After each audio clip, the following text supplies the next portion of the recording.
ang itlog ni Ngiwi at hindi wala naman siyang balak parusahan ang mga magnanakaw ng kaban ng bayan, 'tong mga pulitikong wala namang flood control projects, pero trilyon-trilyon na ang nanakaw. Trilyon ha, flood control pa lang 'yan mga kababayan, ang nanakaw, paborito nilang nakawin 'yan, flood control, and then may mga paayuda pa, siyempre may kupit-kupit sa ayuda, right? Mga AX, tupad-tupad thingy. Buisit ano, may pandemic, ginawa tayong tamad para lalo tayong maging tanga. Anyway, sino ang dapat pumalit dito sa umurong ang itlog? Baka nga wala ng balls. Baka nga iisa na lang talaga ang balls nito. Meron pa, iisa na lang ang ball. Kalaw ay tanawon sang isa kabilog ang iyang lagay, no? Anyway, sino ang napupuso ang ipalit? Akala ko naman si VP Sara ang napupusuan nila mga kababayan eh. Iba ang gusto nilang ipalit kay Ngiwi Jr. or at least yung susunod na kandidato nila. At ang nakakatawa dito, hindi Marcos supporter ang or loyalista ang nagsasuggest kung sino ang ipapalit. Kay Ngiwi, pagkatapos ng 2028, basta mapaltan na lang, no? Umaynaas. Sana mapaltan soon. Right? Anyway, sino ang gustong-gusto nila mga kababayan na ipalit kay Ngiwi Jr. ay walang iba kundi si Diwata Thingy. Gusto nyo ba yan? Hindi si VP Sara kundi si Diwata Thingy.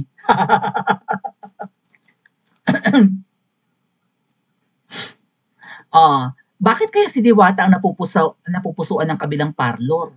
Alam niyo itong si Gay Darian, ito ay pinklawan to eh. At ang mga pinklawan ay talaga namang gigil na gigil sa mga Marcos, hindi ba? Lalo pa tinalo ni Ngiwi si BFF Lenny noong 2022. Nabigo ang mga pinklawan na mapaupo si Manay Lenny, di ba? Si Lay Ini. Galit na galit ang mga pinklawan. Ngayon naman, supporter na sila ni Ngiwi. Bakit? Why the sudden change of heart? Right?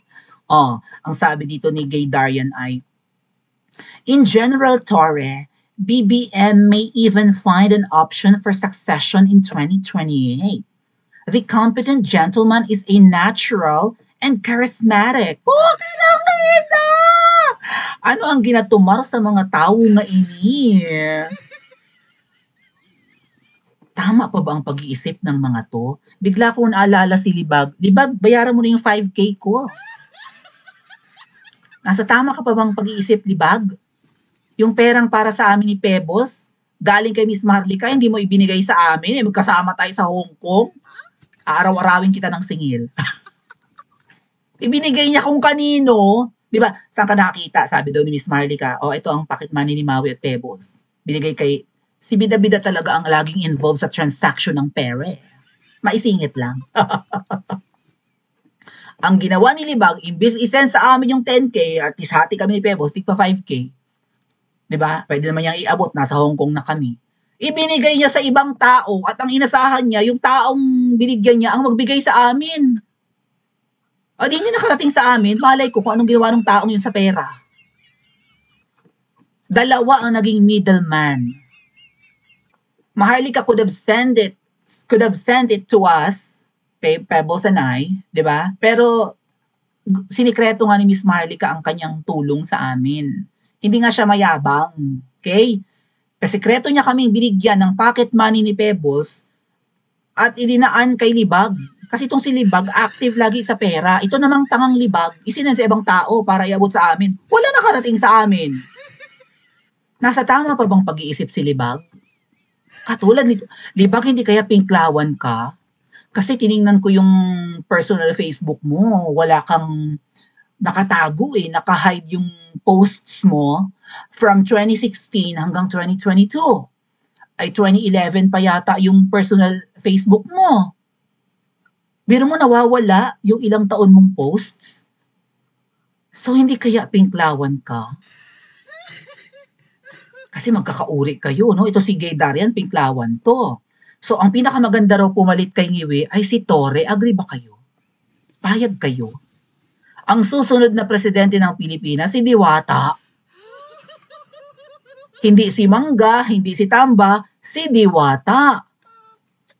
Si Torre. Diwata ako ng Diwata. Magkamukha lang pala. Yung Diwata, yung may Pares overload somewhere there in Pasay or in Manila. Right? Magkamukha kasi. No? So, tanong ni Weng Guanzon, paano naging expert si Torre? Well, kung ikukumpara mo naman si Torre kay Ngiwi, at si Torre may accomplishment. Na accomplishments, plural. Nahanap niya yung heartbeat sa KOJC, kaya nakulong si Pastor Quiboloy. Bonggang accomplishment yun kay Torre. And then, nakidnap si PRRD at naipakulong sa ICC. Kay Torre pa ring accomplishments yun. Accomplishment. Magaling nga naman si Torre.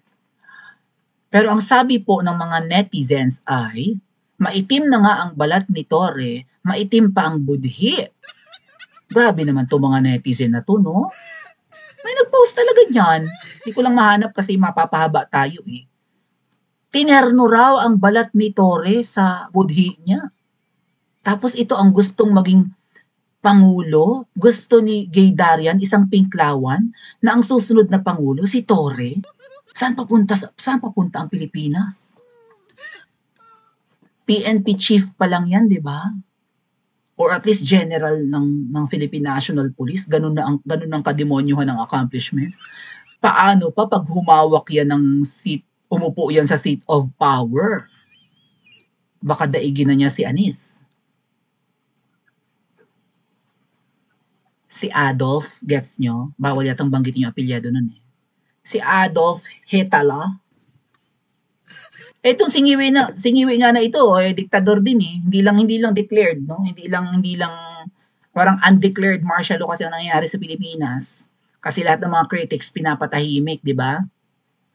Pinapakontempt, pinapakulong, nalalagay sa alanganin ng buhay ng mga kritiko, lalo na yung mga pro-Duterte. Hindi man dineclare ang martial law, parang martial law sa Pilipinas, wala nang kalayaang magsalita ang mga Pilipino. Wala nang kalayaang pumuna. Right? Kay Ngiwi pa lang yan na administrasyon, ano pa kung si Torre ang pumalit? Baka bawal ka nang umirap, ating. Baka bang into the moon ka na kapag umirap-irap ka pa. Or magtaas ka ng labi. Wag kang iimik, wag kang magsasalita, bang into the moon ka kaagad. Alam niyo, ang mga pinklawan, hindi ko alam kung praning lang or syunga lang or mga demonyo na. Itong si Gay Darian na nagsabi na ang Mindanao ay sub-Saharan, right? Tapos sub-Saharan, so parang mga ignoramos ang mga tao sa Mindanao. Nilait-lait ni Gay Darian. Kaya naging persona non grata ito sa Mindanao. Nung pumunta ito ng Dahig, hindi ko alam kung anong ginagawa doon. Biglang sumulpot sa Dahig to habang nakakulong si PRRD. Siligawan to ng mga Pilipinong pro-Duterte sa ICC na, hoy, sub-Saharan, napahiya. Kasi nilalait niya, no, parang hindi pa developed ang mga tao sa Mindanao. Tapos, ang Manila or Northern Philippines ay parang Southern Europe. So, social. Developed. Maganda ang Kamaynilaan according to Gay Darian. Nasa tama pa bang pag-iisip tong isang to? Ang ending, ang ipinagmamalaki niyang Manila na mala Southern Europe, binaha ng malala. Si Ngiwi pa nga lang ang nakaupo, ganyan na ang korupsyon, ganyan na ang kapalpakan, ang iuupo pa niya itong si Anis. Ang gusto pa niyang isa-jet ite. Wala nang iba, wala nang panlaban, Torre na lang. Hindi nyo manok si Mangga.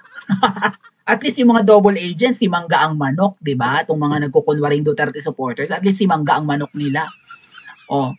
Yung iba naman si Tambaloslos yata ang manok. Hoy Ining! Hoy Libag, maisingit ulit kita kung ako ay tao ni Tambaloslos. Ipopromote ko si Tambaloslos na next president ng Pilipinas. Bakit hindi? Bakit hindi ko pinopromote si Tambaloslos? Bakit against ako na maging speaker siya? Bakit ang gusto ko maging speaker si Kong Pulong na nag-walk out yata kanina? So nasaan ang proof mo na tao ko ni Tambaloslos? Ha? May mga saltik lang ba itong mga katulad ni Libag at ni Gay Darian kung bakit ganito magsalita? Pa-comment po sa comment section at mag-like and subscribe din po kayo.